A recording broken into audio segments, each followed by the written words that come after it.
They say time waits for no one, but I never thought it would start running backward.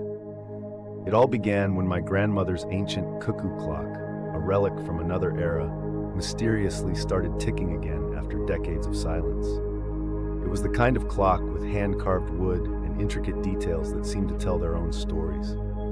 But as soon as it struck midnight, something unexplainable happened. I felt a shiver run down my spine, as though the air itself had changed. I dismissed it as a draft, but when the clock chimed, my phone's clock showed an hour had mysteriously disappeared. I felt a strange heaviness settle over me, like an unseen shadow looming. Intrigued and unnerved, I began to investigate the clock, hoping to solve the mystery behind its sudden reawakening. I spent hours poring over old family albums, trying to find any mention of the clock's origin. My grandmother had always been tight-lipped about it, but I discovered a faded photograph of her as a young woman standing beside it, her expression oddly somber.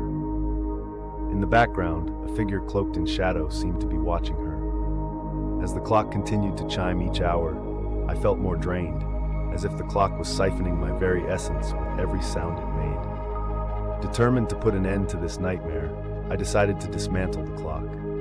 But when I opened its wooden casing, I found something I never expected. An old, yellowed letter addressed to me in my grandmother's handwriting. It spoke of a pact made long ago with a mysterious figure who promised her eternal youth in exchange for the hours of her descendants. My blood ran cold as I realized the clock was a cursed vessel, binding our fates to its relentless ticking.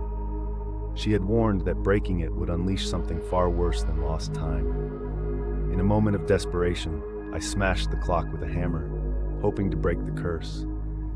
As the pieces fell apart, a chilling gust swept through the room, extinguishing the lights.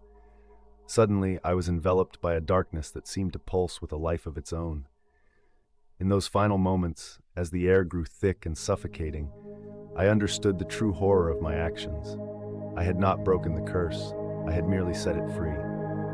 And as the shadows closed in around me, I could almost hear the faint ticking of a clock, counting down to a fate I could no longer escape.